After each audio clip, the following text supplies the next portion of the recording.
Well, welcome to Christian Answers. This is Pastor Jeff Short. Glad to have you along for our program today.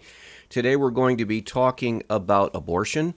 We're going to be talking about what kind of punishment, if there should be any at all, given to women who have abortions, willingly have abortions.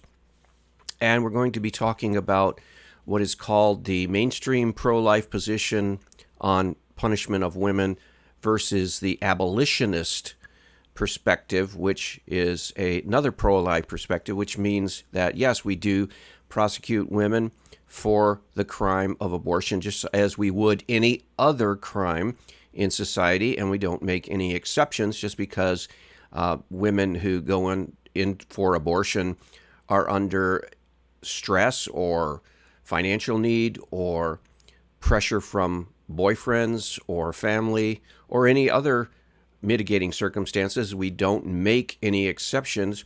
We still prosecute them as we would anyone else who commits a murder. And from my own basic perspective, that just seems like a straightforward perspective. You would not want to carve out exceptions in the law for certain classes of people, because if you started doing that, then you would have sort of a Swiss cheese legal system where some people get prosecuted for murder and other people don't get prosecuted for murder, and it would just make a travesty of justice. Well, today we're going to be looking at a debate between David Gordon and Kristen Day. Now, David Gordon is a broadcaster for churchmilitant.com, a Roman Catholic, an Orthodox Roman Catholic broadcast internet network. Kristen Day is a leader in the organization Democrats for Life, which, as soon as you hear the phrase Democrats for Life, you have to scratch your head and say, well, wait a minute, Democrats for Life? Does that mean that she's pro-life? But then all the other things that Democrats stand for, the whole LGBTQ spectrum, or all kinds of other sexual immoralities that the Democrats are pushing and stand for, she's for that? I mean, it's really almost to the point of absurdity to actually claim to be a biblical Christian and still be a Democrat, even though I know that there are plenty of people who want to pretend that you can do that. If you go down the Democratic National Platform every presidential election at least, there's hardly anything in there that passes the biblical test. It just seems like every 4 years they come out with a new kind of sin that they're endorsing. So it's really hard for me to believe that there are pro-lifers who are Democrats, or any consistent biblical Christians who are Democrats. Although I do know that, having gone to the March for Life a number of times, I do know that the organizers always seem to find a few Democrats that they can bring on stage and talk, just to show the world, hey, there are actually Democrats who are pro-life. Now, I don't think there are any consistent Democrats who are pro-life, but at least there are a few out there, and their number is dwindling even every year. So there will come a point when anyone who has any kind of Christian conscience, any kind of Christian moral sense, any kind of Christian at all, will flee the Democratic Party like the plague, because there's just nothing redeemable there that you could hope to salvage. Now, the Republican Party is far from perfect, and there's certainly a lot of sinful behavior and thinking, and even platform planks in the platform that might be called sinful from a Christian perspective, but at least it's redeemable. You can work with the Republican Party, and you can at least have a glimmer of hope that Christian values will come through, but that cannot be said with the Democrats. So this Kristen Day,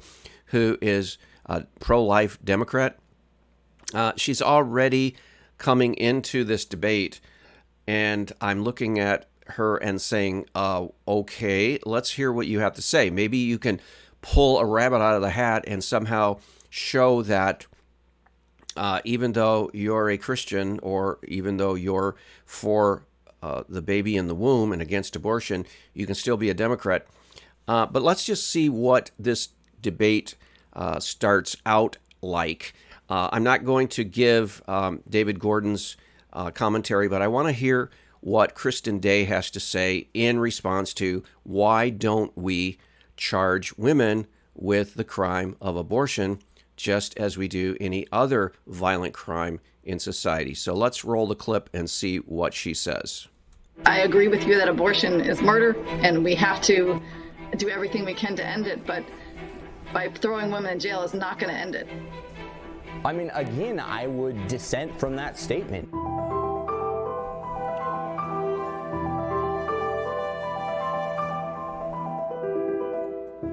Welcome back to another episode of Mic'd Up. I'm your host, David Gordon, and this week we have perhaps the most important episode of the season. Today we'll be dialoguing about whether women should be prosecuted for obtaining illegal abortions in the post-Roe era.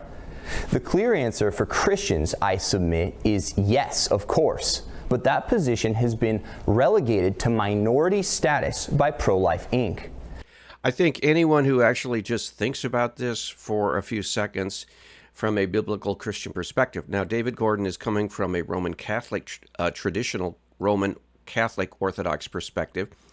And on this particular issue, he is exactly biblical. Now, on many other issues, David Gordon and I would disagree on, such as the status of the Pope, the authority of the Roman Catholic magisterium or hierarchy, and etc. We would have all kinds of disagreements. But on this, he is absolutely 100% biblical that the baby in the womb is a person made in the image of God, and that in order for justice to happen in society, we have to be willing to say that the woman is committing a crime and needs to have some kind of punishment. And this is just a matter of justice. So I think most Christians, if you actually ask them, should women who commit murder be prosecuted under the legal system, they would obviously say yes. And then if you tell them, oh, I'm talking about the abortion murder, then they might waffle then. But if you just ask them, should women be prosecuted for murder, they would definitely say yes. So it's a common sense position. Indeed, after the Dobbs opinion leaked, leaders of 70 pro-life groups, including Archbishop William Lori, head of the U.S. Bishops' Committee on Pro-Life Activities, in contravention of church teaching, incredibly sent a signed letter to state lawmakers telling them, quote, as national and state pro-life organizations representing tens of millions of pro-life men, women, and children across the country, let us be clear. We state unequivocally that any measure seeking to criminalize or punish women is not pro-life, and we stand firmly opposed to such efforts. And okay, so that was the position of this Roman Catholic bishop that David Gordon is quoting. Now, this is the position of the mainstream pro-life movement. I'm talking about National Right to Life and a lot of the affiliates all over the country.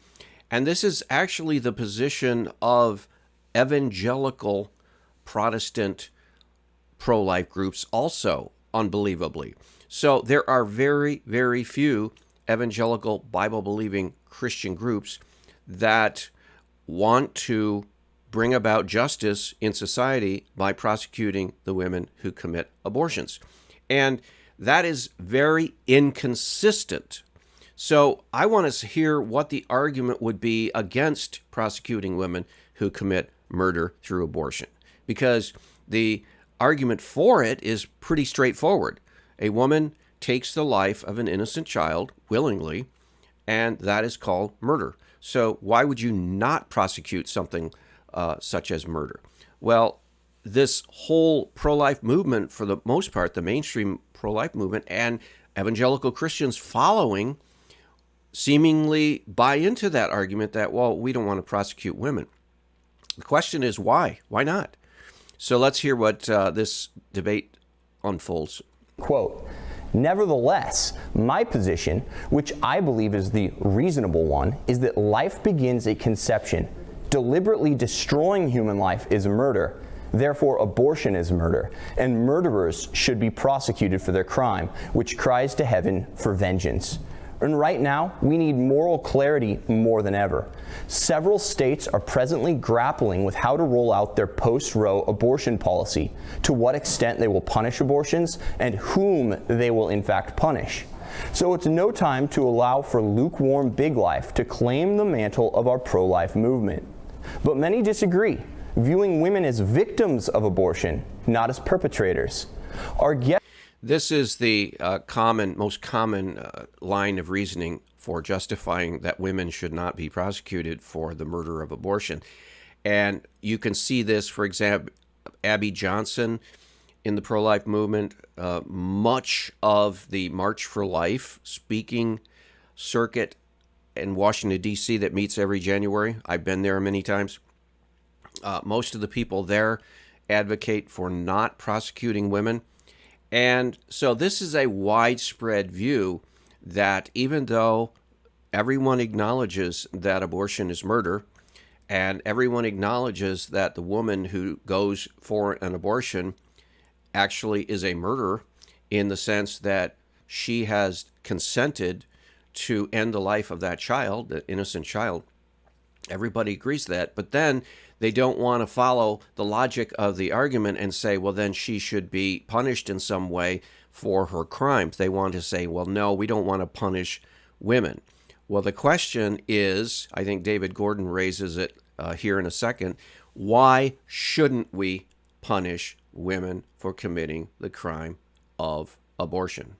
Our guest today falls more into that camp and is here to defend her position. Kristen Day is Executive Director of Democrats for Life of America and oversees the Washington, D.C. office. She's long been involved in politics and has served as Chief of Staff for Congressman Jim Barcia. She's admirably devoted herself to getting pro-life and pro-family legislation passed, and she's widely published as well, including in the Washington Post, National Review, and LA Times. Thanks so much for being with us today, Kristen. I appreciate your willingness and courage to have such a polarizing discussion.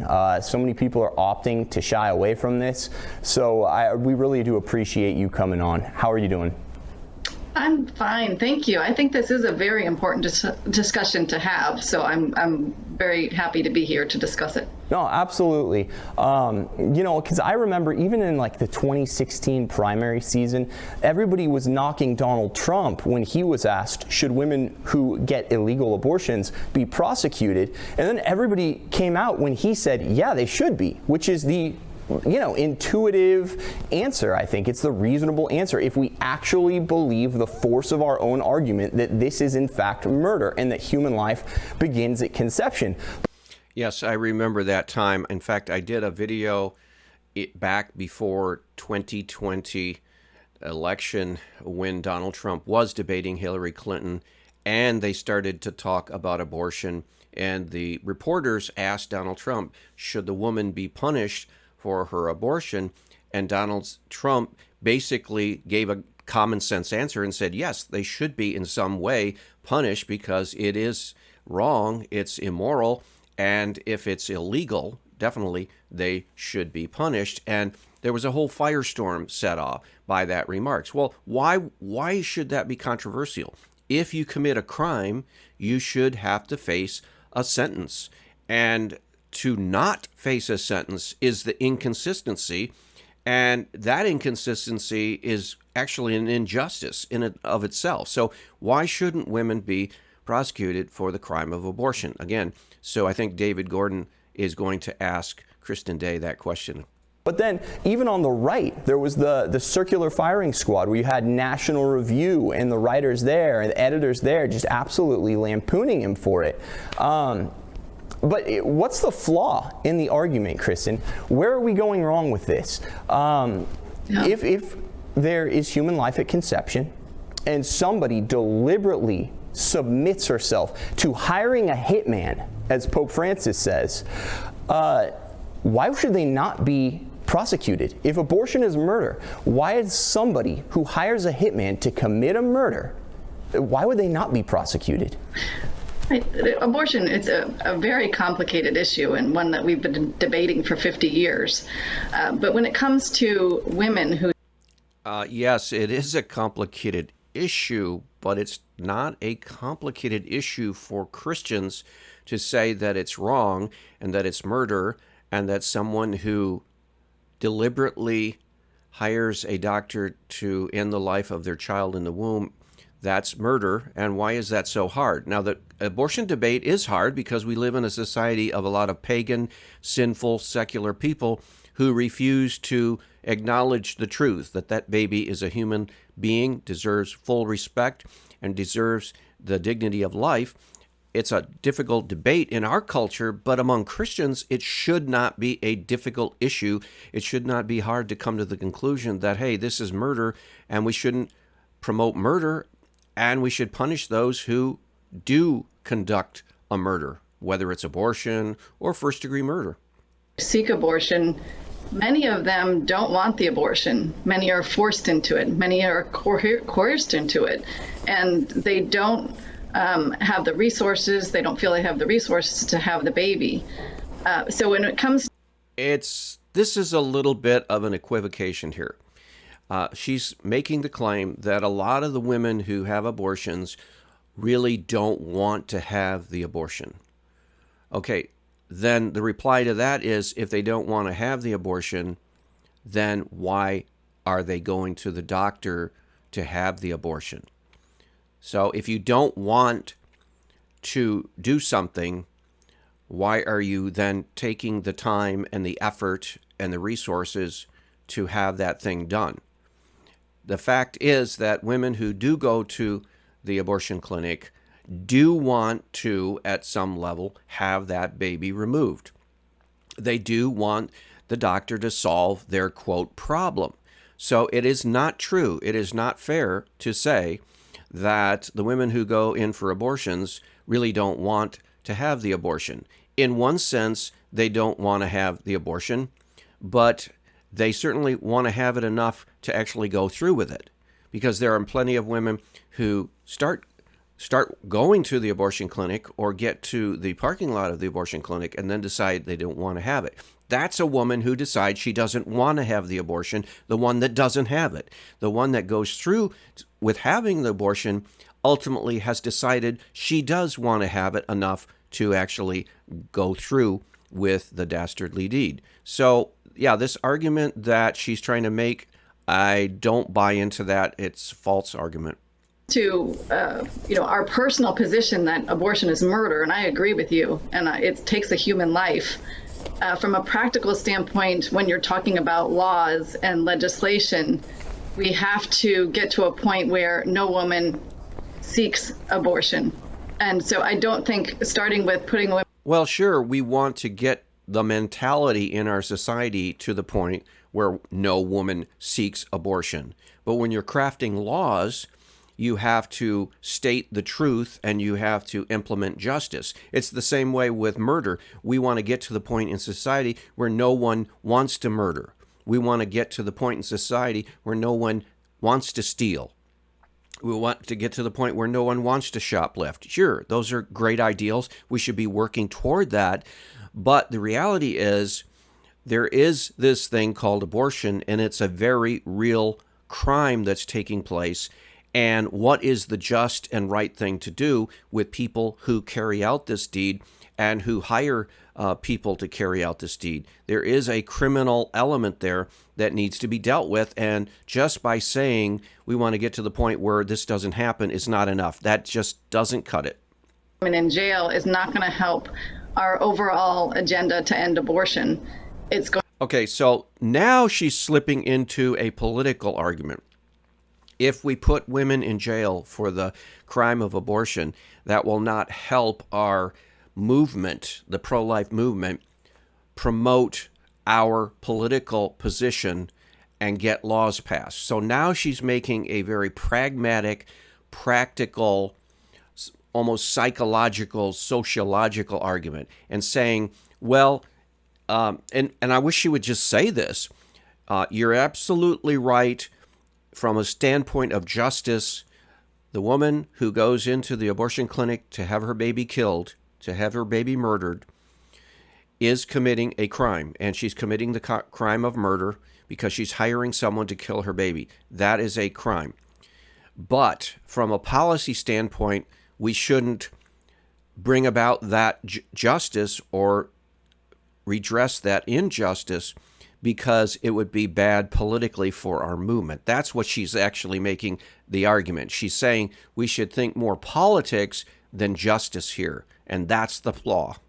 Going to put fuel on the fire. And I think there are very different cases, too. When you look at a woman who is a 17-year-old girl who her mom, this is an actual true story, her mom ordered the abortion pills through mail, and she gave the abortion pills to her daughter. The daughter delivered the baby.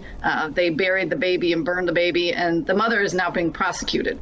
And I think that's the right action to take. The young woman, the 17-year-old, was a victim of her mother, and she did take the pills willingly and dispose of the evidence. But I think there are a lot of different scenarios that we have to look at as who is the victim here. Well, there are different scenarios in any crime. There are different degrees of murder. There are different mitigating circumstances that would require a different kind of sentencing, a different kind of conviction, and these can all be dealt with under the banner of murder. So there are different kinds of murder, there are different circumstances, mitigating circumstances, and all of this is already baked into the justice system. So why can't we just simply face up to the fact that if a woman decides to go to an abortion clinic to have her baby removed from her womb, that baby then is dead. The mother has been instrumental in the death of her child, not directly because she didn't directly kill the child, but she hired or paid someone, a doctor, an abortionist, to kill her child. She is guilty of murder in some sense and must be, if you're going to go for justice, must be prosecuted in some sense. Now, I think that the abortion doctor definitely needs to be prosecuted, and he definitely needs to go to jail, and he definitely needs to be fined, and he definitely needs to be held accountable. But if we're going to say that the abortionist needs to be punished for the death of that baby in the womb, we also have to say that the woman has to be punished in some sense. There has to be some criminal penalty for what the woman has done, because she is essentially, like David Gordon says here, she's essentially hired a hitman to kill a member of her family, which is the baby. That baby in the womb, the mother's womb, is a member of her family, is her child, is her offspring. So she's hired a hitman to kill her child. That is a criminal offense. That needs to be punished if justice means anything. Now, the argument that Kristen Day here is trying to make is that we don't want to be throwing women in prison. And that's what a lot of evangelical leaders have said. I think it was it Russell Moore, or was it someone else on the Ethics and Religious Liberty Commission of Southern Baptist Church, basically was saying the same thing. We don't want to start throwing women in jail. And my question is, why not, if they've committed a crime that merits criminal punishment? I mean, why should we carve out an exception for members of one sex, women, and say they shouldn't be punished for the sin of abortion or for the crime of abortion, more particularly? Why should they get off for committing a criminal act just because it would be politically unpopular with Democrats, or it would be politically unpopular for liberals or leftists or feminists or other segments of society? When do we start crafting laws based on special interest groups liking or not liking it? What if people started crafting murder laws on the basis of, well, we're not going to punish certain ethnic groups for murder because, after all, They've been oppressed. They've been discriminated against. They've historically suffered oppression. And so we're going to not criminalize anything that they do in connection with murder. No, that would be total injustice, be chaos in society.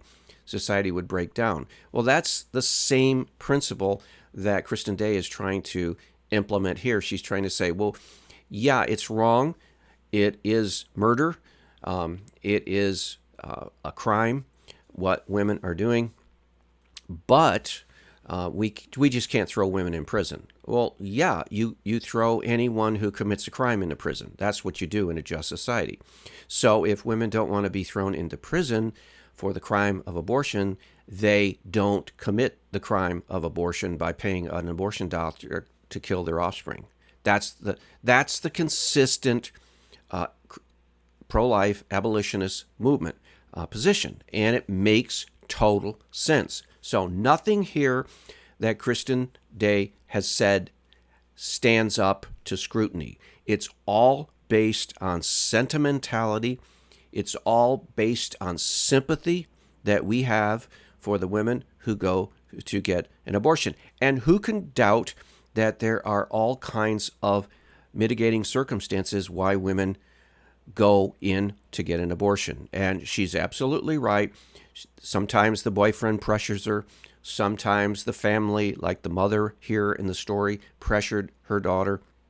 Sometimes her friends at school. Sometimes it's a career fear that she'll lose her job.